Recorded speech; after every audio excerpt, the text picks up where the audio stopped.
ဘာဦးစားအချိန်တွေရဲ့အစမှာပေါ့တောင်ထိပ်တစ်ခုပေါ်မှာကြီးမားတဲ့ကြောက်တုံးကြီးတစ်တုံးတည်ရှိခဲ့ပါတယ်။နေ့တွေလရီပြောင်းလာတဲ့အမြောင်နေရောင်ကြီးလရောင်ကောင်းဝင်တဲ့မေကြီးရဲ့စားတွေဟာဒီကြောက်တုံးကြီးပေါ်ကိုတက်ရောက်နေခဲ့တာပေါ့ကွယ်။အဲဒီလိုနဲ့အချိန်တွေကြာလာတဲ့အခါမှာတော့တနေ့မှာကျိုးရရဲ့ဆိုသလိုပဲကြောက်တုံးကြီးဟာနှစ်ချမ်းကွဲသွားခဲ့ပါတယ်။အောင်းဆရာကောင်းဆောင်နေပဲအထဲမှာတော့မြောက်လေးတစ်ကောင်တည်ရှိနေခဲ့ပါတယ်။အဲဒီအချိန်မှာပဲမြောက်ကလေးဟာမတ်တက်ရက်ပြီးအကျော်ဆန့်လိုက်ပါတော့တယ်။သူ့ရဲ့မျက်လုံးတွေကလည်းတကူအဆွမ်းနဲ့ပြနေတဲ့အလင်းတက်ကြီးတစ်ခုဟာရုပ်တရက်ပေါ်ထွက်လာခဲ့တာပေါ့ကွယ်။တခဏတည်းမှာပဲအဲ့ဒီအလင်းတက်ဟာကောင်းကင်ဘုံကတိမ်လန်းတော်ကြီးစီအထိရောက်သွားခဲ့ပါတယ်။ကောင်းကင်ဘုံကိုအစိုးရတဲ့တရားမင်းကြီးဟာထိတ်လန့်တရားနဲ့ထထိုင်လိုက်တာပေါ့။ပြီးတော့သူ့နားမှာရနေတဲ့နတ်စစ်သူကြီးတို့ကိုလှည့်ပြီးမေးလိုက်ကြတော့တယ်။အဲ့ဒီအလင်းတက်ကဘာကြောင့်ဖြစ်လာတာလဲ။သွားစုံစမ်းကြည့်။မိန်တော်တိုင်းမှာတရားမင်းလက်စစ်သူကြီးဟာကမ်းမာလေးကနေအပြည့်ထွက်သွားပြီးနောက်မှာတော့ကောင်းကင်ဘုံရဲ့တောက်ပတ်တကားဘက်ကနေအောက်ကိုငုံကြည့်လိုက်တဲ့အခါမှာမြေရေပေါ်ကမြောက်ကလေးကိုလှမ်းမြင်လိုက်ရပါတယ်။အဲဒီလိုနဲ့အလင်းနာကတော့ပျောက်ခဲ့သွားပါပြီ။ဒါပေမဲ့လက်စစ်သူကြီးမှာအရာအလုံးကိုဖောက်ထွင်းမြင်နိုင်တဲ့စွမ်းရှိတာကြောင့်ဦးတာကဘာဒီဖြစ်ရကြလေဆိုတာကိုအကုန်လုံးမြင်နေရတာပေါ့ကွယ်။စိတ်ဝင်စားစရာပဲ။အဲဒီလိုနဲ့လက်စစ်သူကြီးပြန်လာတဲ့အခါတရားမင်းကထပ်မံမေးမြန်းလိုက်ပါတော့တယ်။ကဲတော်စမ်းပါအောင်အလင်းနဲ့ကဘာကြောင့်ဖြစ်လာရတာလဲပြောင်းတကောင်ကြောင့်ပါဗျာပြောင်းတကောင်ကြောင့်ဟုတ်လားဟုတ်ပါတယ်ဗျာသူကမြေကဘာပေါ်ကပန်းစီတောင်မှာတည်ရှိပါတယ်အဲ့ဒီတောင်ပေါ်မှာကြောက်တုံးတုံးတည်ရှိပြီးတော့အဲ့ဒီကြောက်တုံးကနေမြောက်လေးထွက်လာတာပါအလင်းနဲ့ကတော့အဲ့ဒီမြောက်လေးရဲ့မျက်လုံးကနေထွက်ပေါ်လာပါဗျာတရားမင်းဟာတခဏသာစဉ်းစားပြီးနောက်မှာတော့ပြန်လေပြောချလိုက်ပါတယ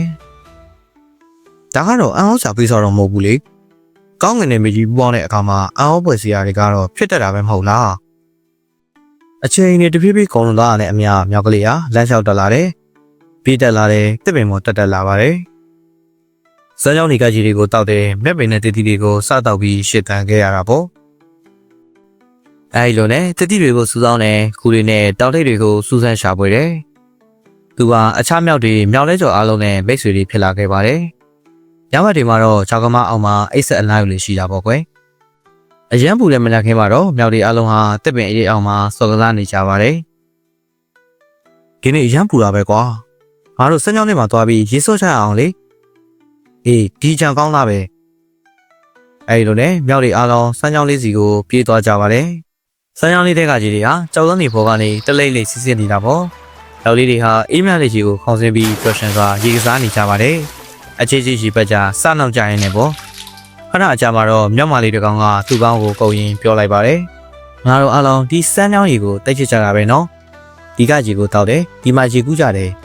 ဒီစမ်းချောင်းကပင်လယ်တက်မတက်တဲ့ဒီစီးဝင်သွားရဲဆိုတာလည်းငါတို့သိတယ်ဒါပေမဲ့ဒီစမ်းချောင်းကဘယ်နေရာကနေစပြီးမြပြခံရလဲဆိုတာဟောဘယ်သူသိလဲအလုံးဟာတယောက်မင်တာတယောက်ချီပြီးကောင်းဟာလိုက်ကြပါတယ်ဘာလို့လဲဆိုတော့ဒီမြစ်ကဘယ်ကနေစီးဆင်းလာလဲဆိုတာကိုဘယ်သူမှမသိကြပါဘူ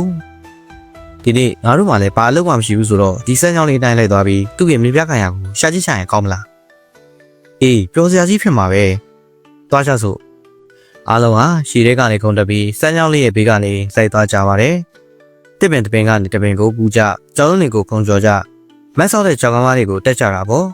့တောင်ပေါ်ကိုမြင့်တည်တဲ့မြင့်အောင်တက်သွားကြတယ်နောက်ဆုံးမှာတော့အလွန်ကြီးမားတဲ့ရေတကွန်ကြီးစီတစ်ခုကိုရောက်သွားခဲ့ပါတယ်ရေမော်ရေမွားတွေဟာဒီထဲမှာတိုးဝဲဝဲလည်နေပြီးဒီတကုံကြနိုင်ကလည်းမိုးချင်းနိုင်လိုပဲအလွန်ကျင်းလာသာမိဟိနေခဲ့တာပေါ့ကွယ်အဲ့ဒီရေတကုံကြီးရဲ့နောက်ပြင်မှာဘာရှိလဲငါသိသိချင်တာပဲငါလည်းသိချင်တယ်ဒါပေမဲ့ဘယ်သူမှအဲ့ဒီတဲကိုခုံဝင်ရဲမှာမဟုတ်ဘူးကွာကဲငါတို့တွေကဘယ်သူမဆိုအဲ့ဒီရေတကုံကိုဖျက်ပြီးခုံဝင်ရဲတယ်ပြီးတော့အသက်ရှင်လင်ပြထွက်လာနိုင်ခဲ့ရင်သူ့ကိုငါတို့ရဲ့ဘရင်ဖေတင်းနှောက်ကြမယ်ငါတို့ထဲမှာစိုင်းကြည့်ရဲတဲ့တတိရဲရှိလားအဲ့ဒီအချိန်မှာတော့မြောက်တွေအားလုံးဟာတယောက်ကိုတယောက်ချီပြီးကောင်းဟာလိုက်ကြပြန်တယ်ငါတော့မဆိုင်ရဘူးငါလည်းမလုပ်ရဘူးအဲ့ဒီအချိန်မှာပဲအတန်တန်ပေါ်ထွက်လာခဲ့ပါတယ်ဘာလို့မဲ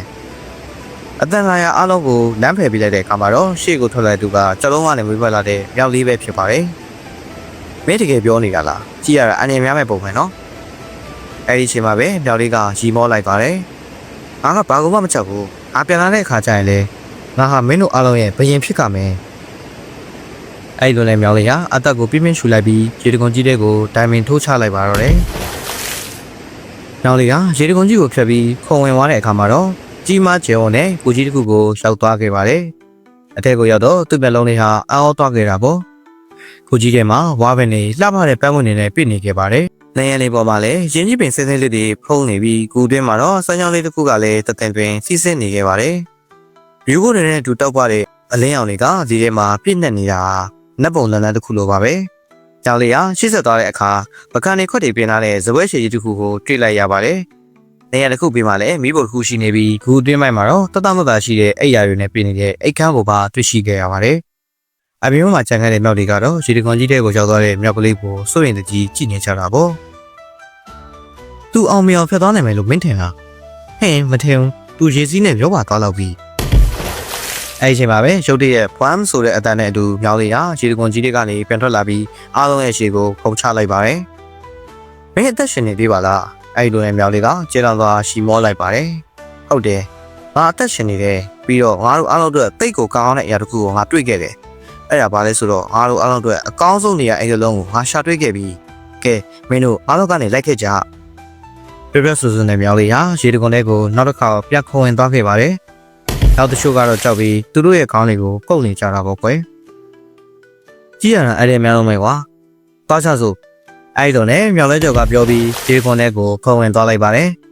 ်သူတို့ကလည်းအချမ်းမြောက်တကောင်ကလည်းလိုက်ခုံဝင်သွားတာပေါ့ဒီလိုနဲ့ဒီကောင်မတီကောင်ခုံဝင်သွားလိုက်ကြတာမချခင်ပါပဲမြောက်တွေအလုံးဂူကြီးတဲ့ကိုရောက်သွားကြပါတယ်အားလုံးဟာဂူထဲကအံ့ဩစရာကောင်းတဲ့အရာတွေကိုလိုက်လံကြည့်ယူရင်းပျော်ရွှင်နေကြတာပေါ့ကွယ်ဒီဂူကြီးကတကယ်လှတာပဲကွာဒါပေမဲ့ခဏကြာပါတော့မြောက်တချို့ကရမ်းဖြစ်ပြီးငင်းငုံကြပါလိရောသူတို့ဟာပကံလေးခွက်တွေကိုတယောက်လက်ကနေတယောက်လူယူကြတယ်တချို့ကျတော့လည်းအိယာလူချင်းရမ်းဖြစ်ကြပါတယ်ဒီအရာကိုဟာရင်တွေ့တာကွာမဟုတ်ဘူးငါရင်တွေ့တာအဲ့လိုနဲ့မြောက်လေးဟာသူ့မိတ်ဆွေရဲ့ဖြစ်နေရကိုခဏလောက်ကြည့်နေပြီးနောက်မှာတော့တက်ပိုက်လိုက်ပါတယ်သူ့ရဲ့အမူအရာကြောင့်မြောက်တွေအားလုံးလုံနေတာကိုရက်ပြီးသူ့ကိုလှည့်ကြည့်လိုက်ကြပါတယ်မင်းတို့အားလုံးအတွက်ဒီကိုငါရဲ့သုံးချတွေ့ခဲ့တာဒါကြောင့်ကတ်စားပြီးငါဟာမင်းတို့အားလုံးရဲ့ဖေးမယ်ဘာလို့မင်းတို့အားလုံးဟာအယူတင်ပေးကြသေးတာလဲ